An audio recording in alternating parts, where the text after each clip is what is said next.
Paris i året 1815. En by af lys og skygge, af storhed og elendighed. Det var med denne baggrund, at Victor Hugo skrev sin roman De Elendige. En historie om kærlighed, tab og forløsning, der har rørt menneskers hjerter i generationer.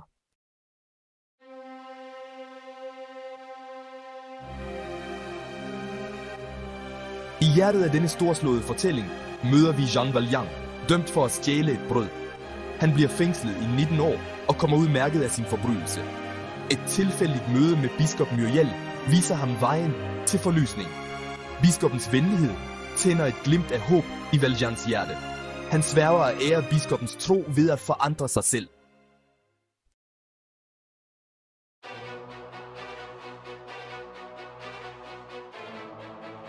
Jean Valjean, fange nummer 24601. 19 års hårdt arbejde havde sat sine spor i hans ansigt. Valjean blev løsladt til en verden, der foragtede ham og bar sin fortidsbyrde. Det gule pas, et symbol på hans skam, lukkede alle døre for ham. Han var udstødt, dømt til at leve på kanten af samfundet, men selv i de mørkeste hjerter kan en gnist af håb skimte og vente på at blive tændt. Udmattet og fortabt vandrer Jean Valjean gennem en tæt, mørk skov. Træerne synes at blokere hans vej. Break, Tempon Tufim, et spejlbillede af hans egne bekymringer og den usikre fremtid, der venter ham.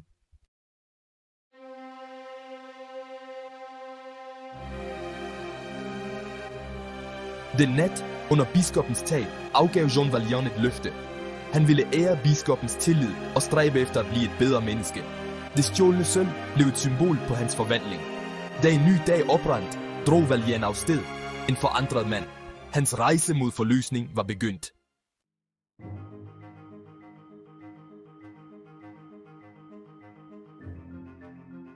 År gik. Jean Valjean, den tidligere straffefange, var væk. I hans sted stod Monsieur Madeleine, en respektabel fabriksejer. Han gav et hjem til de fattigste af de fattige og behandlede sine arbejdere retfærdigt. Madeleines gavmildhed strakte sig langt ud over fabrikkens vægge, men under hans respektable facade lurede frygten for at blive afsløret.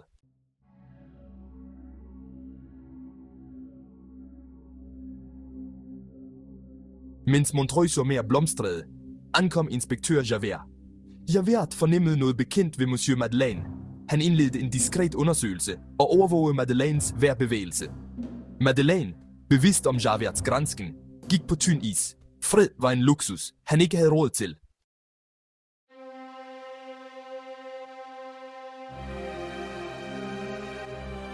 Skæbnen havde sat Valjean i en frygtelig situation. En uskyldig mand blev forvekslet med Jean Valjean. Valjean stod ved en skillevej, forblive tavs eller afsløre sin sande identitet. Hans løfte til Monseigneur Myriel og hans hårdt vundne frihed var på spil. Lade retfærdigheden ske fyldest, eller bygge et liv på en løgn. Det var en nat med pinefulde overvejelser. En nat, der ville afgøre langt mere end blot hans egen skæbne.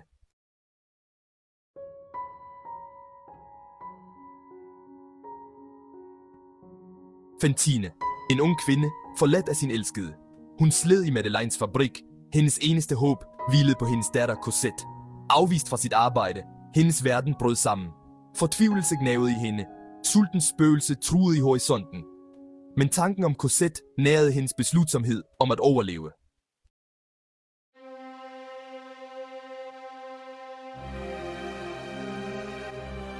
Fantines kærlighed til Cosette drev hende ud i en dyb afgrund. Hun solgte sit hår og sine tænder og udholdt konstant smerte. Tvunget til at sælge sin krop, blev hendes sjæl revet i stykker for hver gang. Men tanken om Cosette holdt hende i gang. Hver ydmygelse var et bevis på hendes urokkelige kærlighed.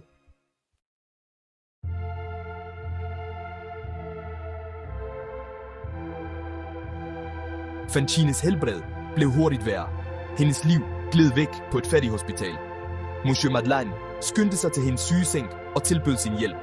Han genkendte hende som en tidligere arbejder, et offer for systemet. I sine sidste øjeblikke bønfaldt Fantine ham om at redde hendes datter. Hendes stemme var en desperat bøn, der kom fra en mors knuste hjerte.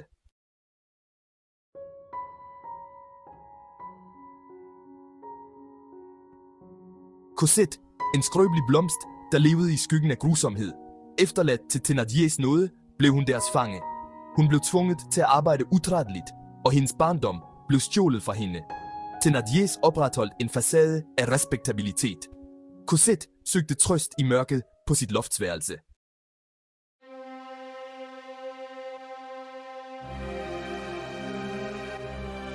Jean Valjean ankom til Montfermeil fast besluttet på at holde sit løfte. Han fandt Cosette som en skygge af sit tidligere jeg.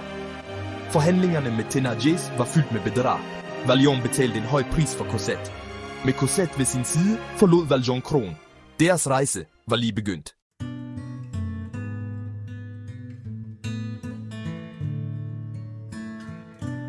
Paris tilbød dem ly i et kloster. Under nonnernes omsorg blomstrede Cosette. Hun lærte at læse og skrive, hendes sind vågnede. Valjean fandt trøst i klosterlivets rytme. Klosteret blev deres fristed, en oase af fred, beskyttet mod livets storme. Det var en tid med heling og vækst, før skæbnen atter blandede sig.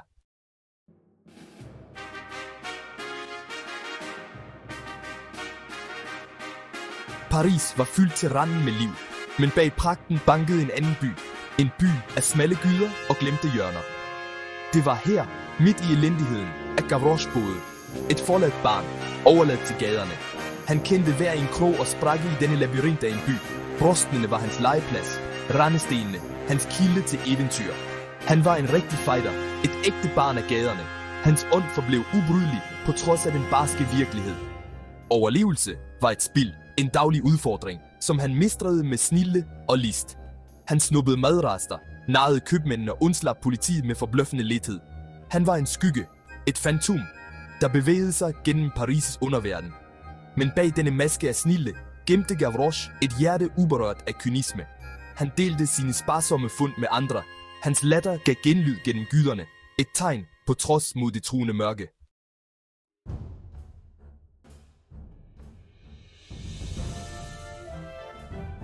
Luften var tyk af spænding, hvisken om revolution, om forandring, fejede gennem gaderne og tændte et håb i de undertryktes hjerter. Gavroche, der observerede gaden med skarpe øjne, følte utilfredsheden ulme. De studerende, med idealisme i øjnene, forberedte sig på at kæmpe for frihed og en bedre fremtid. Gavroche blev revet med af entusiasmen og sluttede sig til dem, hans lille figur, et symbol på oprørets ubøjelige ondt. Han blev deres maskot, deres kilde til glæde og inspiration. Han sang sange om modstand. Hans stemme gav genlyd over barrikaderne. Han løb ærinder, leverede beskeder og forsyninger. Hans lille størrelse gjorde det muligt for ham at bevæge sig ubemærket gennem de smalle gader. Gavroche, drengen der overlevede, havde fundet et formål større end sig selv. Han var et barn af revolutionen. Hans mod en kilde til inspiration for dem, der kæmpede ved hans side. Hans latter, en handling, et trods mod undertrykkelsens tyranni.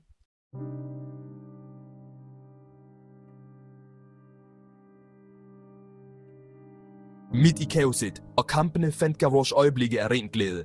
Han dansede mellem de flyvende kugler. Hans latter gav genlyd gennem de røgfyldte gader. Han sang sange om frihed. Hans stemme et håbets lys i mørket. Men skæbnen, synes det, havde en grusom lektie i vente til den unge revolutionær. I et øjeblik af uselvisk mod blev Gavroches liv tragisk afkortet. En brutal påmindelse om revolutionens menneskelige omkostninger. Hans død, et hårdt slag for alle, der kendte ham, styrkede kun deres beslutsomhed. Gavroche, gadebarnet, revolutionens barn, blev en martyr. Hans minde for evigt ætset ind i frihedskampens historie.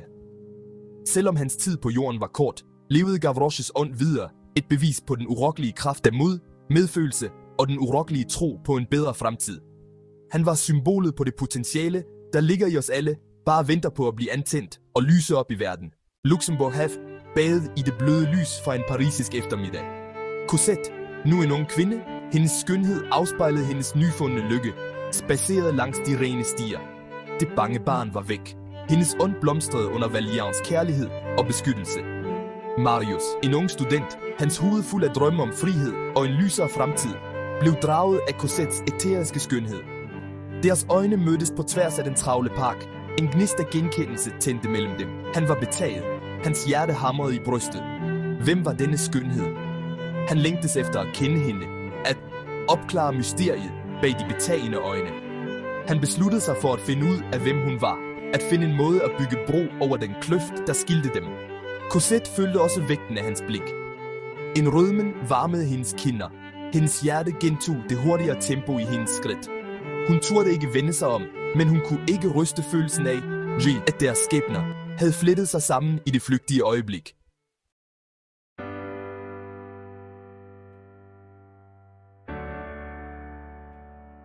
Dage blev til uger, og stjålne blikke blev til lange øjekast. Marius, ude af stand til at modstå den tiltrækning, han følte, fandt ud af, hvornår Cosette gik sin tur i parken og sørgede for at støde ind i hende. Deres samtaler, tøvende og formelle i starten, blomstrede snart til noget dybere. De delte deres drømme, deres længsler, deres håb for en bedre fremtid.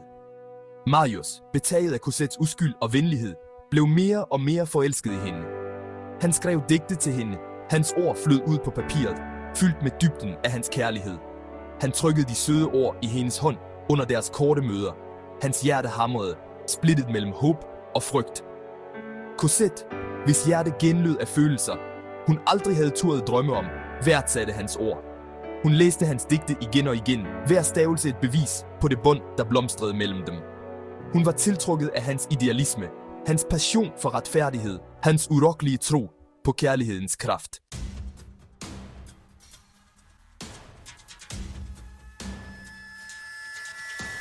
Men deres nyfundne lykke var ikke uden skygger. Valjean, altid på vagt, fornemmede Cosettes ændrede humør.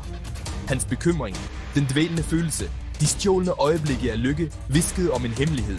Hun holdt skjult for ham. Frygt gnavede i ham. Han havde stræbt efter at beskytte Cosette mod verdens barske realiteter. At beskytte hende mod den smerte og lidelse, han havde udholdt. Tanken om, at hun blev forelsket, at hendes hjerte blev knust, fyldte ham med frygt. Hans fortid, en altid tilstedeværende skygge, nærede hans frygt. Han kendte farerne, der lurede i mørket, lykkens skrøbelighed, skæbnens omskiftelige natur. Han besluttede sig for at beskytte Cosette, selvom det betød at adskille hende fra kilden til hendes nyfundne glæde. Uden at Cosette og Marius vidste det, var en storm under opsejling, et sammenfald af begivenheder, der truede med at rive dem fra hinanden. Revolutionens spøgelse truede i horisonten og kastede en lang skygge over deres unge kærlighed, og Valjeans fortid, som et spøgelse fra en svunden tid, truede med at knuse deres skrøbelige lykke.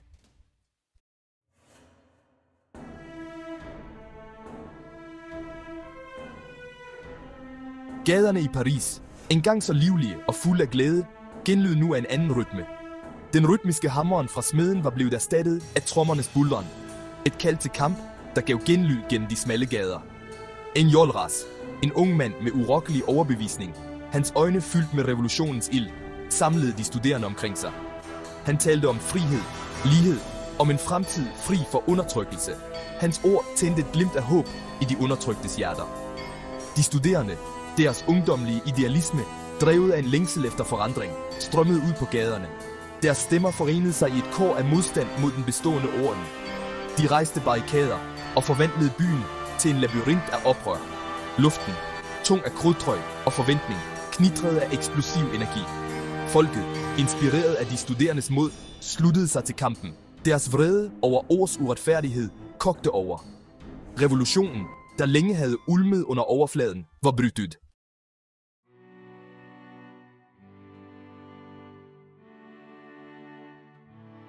Barrikaden, en simpel struktur af brosten og væltede vogne, blev et symbol på modstand. Et hårdlyskær i hjertet af opstanden. Der, midt i kaoset og blodbadet, stod Enjolras, den ukuelige ånd. Han var deres leder, deres inspiration, hans urokkelige mod i møde med overvældende odds. Han opmuntrede sine kammerater. Hans ord skar gennem kampens larm og opfordrede dem til at kæmpe for en bedre fremtid. Kvinderne, deres ansigter præget af en blanding af frygt og beslutsomhed, plejede de sårede. Deres hænder arbejdede utrætteligt for at standse blodstrømmen.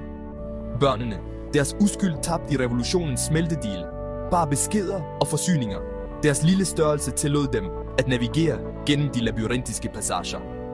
Barrikaden, et mikrokosmos af selve revolutionen, pulserede med rå, kaotisk energi. Det var et sted med fortvivlelse og mod, af ofre og kammeratskab, hvor almindelige borgere, forenet af et fælles mål, kæmpede for en fremtid, de måske aldrig ville se. Regeringstropperne indledte et sidste, desperat angreb på barrikaden. Luften var fyldt med kanonernes tårn. Jorden rystede under angrebet. Revolutionærerne faldt. Deres drømme om frihed knust. Enjolras kæmpede videre. Hans ånd ubrydelig. Han ville møde sin skæbne med højt hoved, en martyr for frihedens sag. Hans død ville tjene som et samlende kampråb for fremtidige generationer.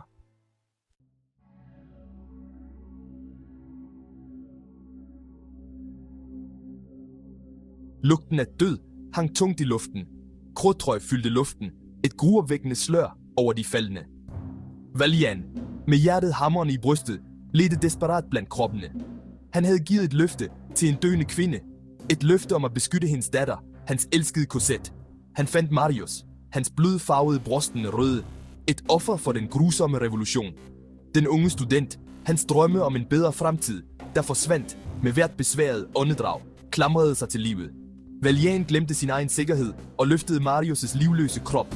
Kloakkerne, en underjordisk labyrint af fortvivlelse, var deres eneste chance for at flygte. Han styrtede ind i mørket. Vægten af den unge mand på hans arme, et symbol på byrden på hans sjæl. Hvert skridt, en nedstigning i byens indvolde, var ren tortur. Luften, tyk af den stinkende lugt af affald og menneskelige ekskrementer, krassede i hans hals. Mørket, en levende ting, lukkede sig om dem fra alle sider og truede med at opsluge dem begge.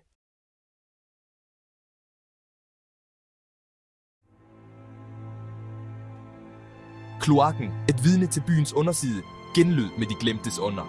Rotter pilede gennem snavset, deres øjne glinsede i det blafrende lys fra Valjeans fakkel. Stilheden, kun brudt af det dryppende vand, var trykkende. Han snublede gennem mørket, hans kræfter svandt for hvert skridt. Valjean klyngede sig til håbet om at nå kloakkens udgang, og alligevel kæmpede han videre, drevet af en fars kærlighed.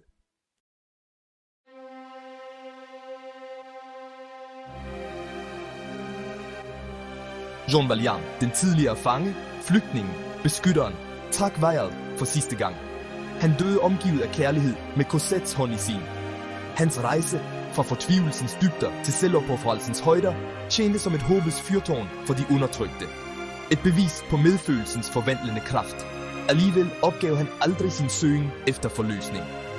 Han kom ud af lidelsens smeltedigel med en stærkere og mere medfølende sjæl. Da de sidste spor af liv forsvandt, havde han befriet sig fra fortidens lænker. Historien om Les Misérables, smedet i revolutionens ild, giver stadig genlyd i dag. Temaerne om kærlighed, tab og forløsning overskrider tid og taler til de dybeste dele af den menneskelige oplevelse. I en verden, der kæmper med sine egne dæmoner, minder Jean Valjeans historie os om empatiens kraft. Den udfordrer os til at se det gode i dem, der er blevet udstødt af samfundet. Forløsning er mulig, selv for dem, der har forvildet sig fra den rigtige vej. Den varige arv fra Les Misérables ligger i dens evne til at inspirere håb.